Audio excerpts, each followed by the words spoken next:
హరహర మహాదేవ. ఆత్మీయులైన ప్రేక్షకులకి భోగి రోజు శుభాకాంక్షలు. ఈరోజు విశేషించి ఆదిత్య హృదయాన్ని పారాయణం చేసుకోవడం అనేది గొప్ప ఆరోగ్యాన్ని, ఐశ్వర్యాన్ని, మనసుకి ఆనందాన్ని ఇస్తుంది. ఆరోగ్యము, ఐశ్వర్యం, ఆనందం, నేను 3 పదాలు చెప్పాను. కారణం ఏమిటి అంటే, ఎన్ని ఉన్నా ఆరోగ్యం లేకపోతే వ్యర్థం, ఆరోగ్యం ఉండి ఐశ్వర్యం లేకపోతే వ్యర్థం, ఆరోగ్యం ఐశ్వర్యం ఉన్న ఆనందం లేకపోతే ఆ జీవితం ఎందుకు పనికిరానిది. ఈ మూడిటిని అనుగ్రహం చేసేవాడు సూర్య భగవానుడు. కనుక భోగి రోజు ఆదిత్య హృదయాన్ని పారాయణం చేయడం అనేది చాలా విశేషమైన ఫలితాన్ని ఇస్తుంది. ఆదిత్య హృదయం ఎలా వచ్చింది మీ అందరికీ తెలిసిందే. శ్రీరామచంద్రమూర్తికి స్వయంగా అగస్త్య మహర్షి ఉపదేశం చేసింది ఈ ఆదిత్య హృదయం. పైగా ఎలాంటి సందర్భంలో చేశారు? రావణం జాగ్రత్తో దృష్ట్వా యుద్ధాట సముపస్థితం.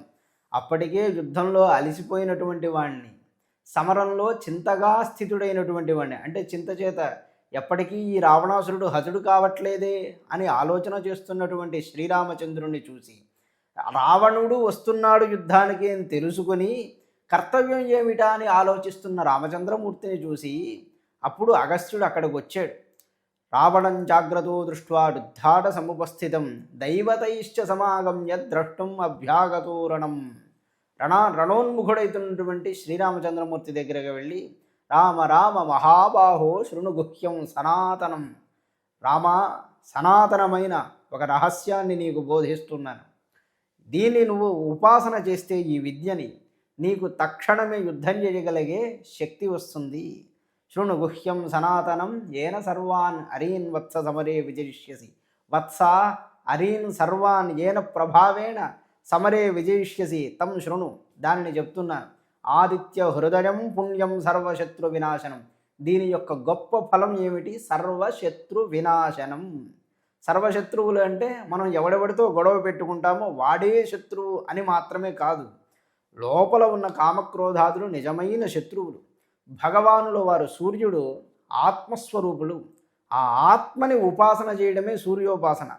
కనుక అట్లాంటి పరమాత్మ తేజస్సుని నీవు ఉపాసన చెయ్యి అని ఈ ఆదిత్య హృదయాన్ని బోధ చేశారు. ఆదిత్య హృదయం పుణ్యం సర్వశత్రు వినాశనం జయావహం జపేన్నిత్యం అక్షయ్యం పరమం శివం. జయావహం, జయమును అనుగ్రహించున్నది. ఇది నిత్యము జపం చేయవలసింది. ఎన్నిసార్లు చేయాలండి? ఒకసారా, 2 సార్లు అని అడుగుతూ ఉంటారు. అలా కాదు, రోజు వీలు కలిగినప్పుడల్లా దీన్ని స్మరణం చేసుకోవడం మంచిది.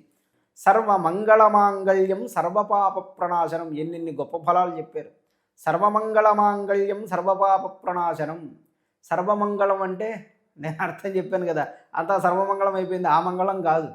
సర్వమంగళ మాంగళ్యే అని చెప్తున్నప్పుడు మీకు ఈ చమక్కుల్లోనే చెప్పాను. సర్వమంగళం అంటే సర్వమంగళేషు మాంగళ్యే.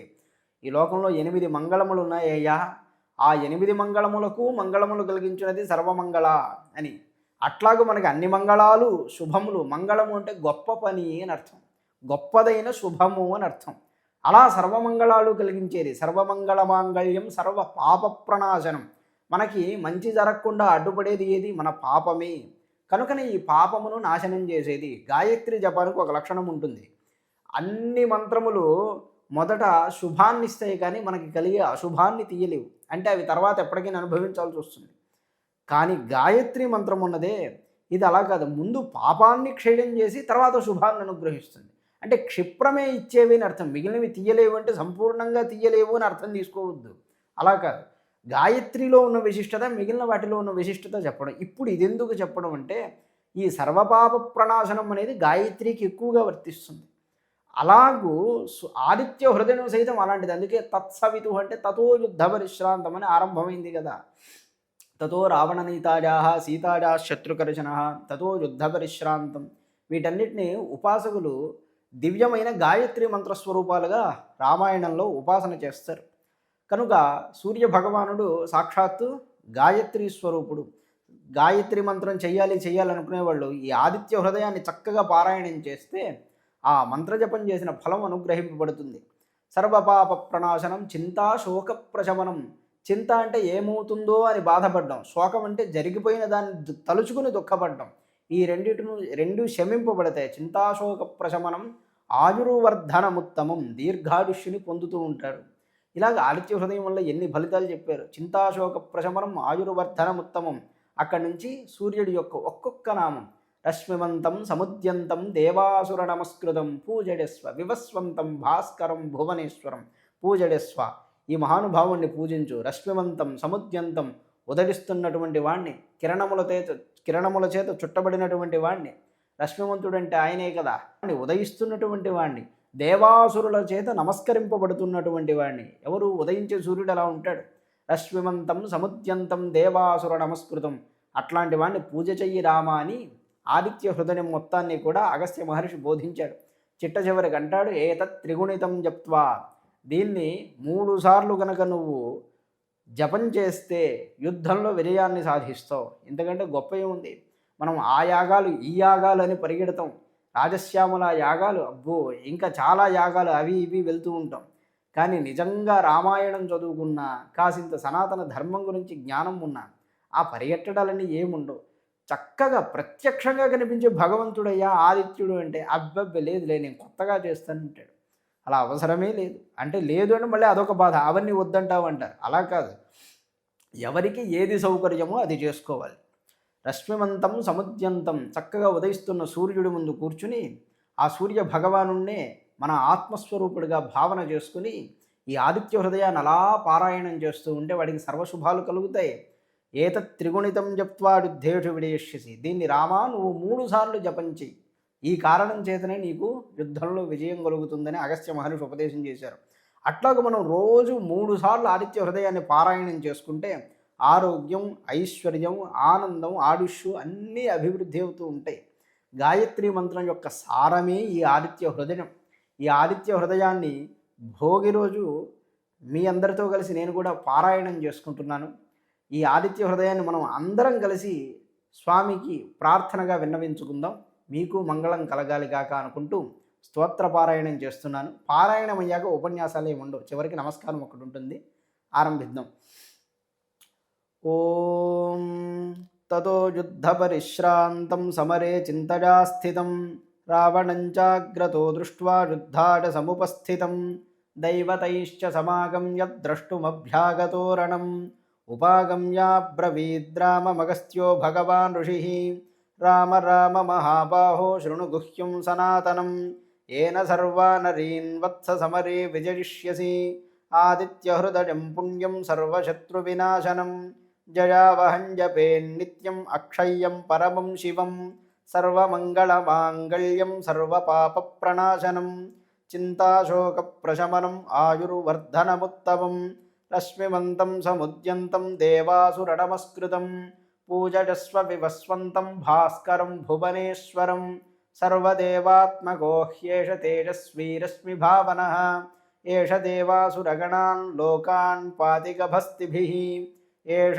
బ్రహ్మా చ విష్ణుశ్చ శివస్కందః ప్రజాపతిః మహేంద్రో ధనదః కాలో యమః సోమో హ్యపాంపతిః పితరో వసవః సాధ్యాః హ్యశ్వినో మరుతో మనుః వాయుర్వహ్ని ప్రజా ప్రాణ ఋతుకర్తా ప్రభాకరః ఆదిత్యः సవితా సూర్యః ఖగః పూషా గభస్తిమాని సువర్ణసదృశో భానుస్వర్ణరేతా దివాకరः హరిదశ్వः సహస్రార్చిः సప్తసప్తిర్మరీచిమాని తిమిరోన్మథనः శంభుస్త్వష్టా మార్తాండ అంశుమాని హిరణ్యగర్భः శిశిరస్తపనో భాస్కరో రవిః అగ్నిగర్భోదితేః పుత్రः శంఖः శిశిరనాశనः వ్యోమనాథస్తమో భేదీ రుగ్యజుः సామపారగः ఘనవృష్టిరపాం మిత్రో వింధ్యవీథీ ప్లవంగమः ఆతపీ మండలీ మృత్యుః పింగళः సర్వతాపనः కవిర్విశ్వో మహాతేజః రక్తः సర్వభవోద్భవः నక్షత్రగ్రహతారాణమధిపో విశ్వభావనః తేజసామపి తేజస్వీ ద్వాదశాత్మన్నమోऽస్తు తే నమః పూర్వాయ గిరజే పశ్చిమాయాద్రజే నమః జ్యోతిర్గణానాం పతజే దినాధిపతజే నమః జయాయ జయభద్రాయ హర్యశ్వాయ నమో నమః నమో నమః సహస్రాంశో ఆదిత్యాయ నమో నమః నమ ఉగ్రాయ వీరాయ సారంగాయ నమో నమః నమః పద్మప్రబోధాయ మార్తాండాయ నమో నమః బ్రహ్మేశానాచ్యుతేశాయ సూర్యాయాదిత్యవర్చసే భాస్వతే సర్వభక్షాయ రౌద్రాయ వపుషే నమః తమోఘ్నాయ హిమఘ్నాయ శత్రుఘ్నాయామితాత్మనే కృతఘ్నఘ్నాయ దేవాయ జ్యోతిషాం పతయే నమః తప్తచామీకరాభాయ వహ్నయే విశ్వకర్మణే నమస్తమోభినిఘ్నాయ రుచడే లోకసాక్షిణే నాశయత్యేష వైభూతం తదేవ సృజతి ప్రభుః పాయత్యేష తపత్యేష వర్షత్యేష గభస్తిభిః ఏష బ్రహ్మ ఏష సుప్తేషు జాగర్తి భూతేషు పరినిష్ఠితః ఏష ఏవాగ్నిహోత్రం చ ఫలం చైవాగ్నిహోత్రిణాం వేదాశ్చ క్రతవశ్చైవ క్రతూనాం ఫలమేవ చ యాని కృత్యాని లోకేషు సర్వ ఏష రవిప్రభుః ఏనమాపత్సు కృచ్ఛ్రేషు కాంతారేషు భజేషు చ కీర్తయన్ పురుషః కశ్చిన్నావసీదతి రాఘవ పూజయస్వైనమేకాగ్రో దేవదేవం జగత్పతిం ఏతత్త్రిగుణితం జప్త్వా యుద్ధేషు విజయిష్యసి అస్మిన్ క్షణే మహాబాహో రావణం త్వం వధిష్యసి ఏవముక్త్వా తదాగస్త్యో జగామ చ యథాగతం ఏతచ్ఛ్రుత్వా మహాతేజా నష్టశోకో భవత్తదా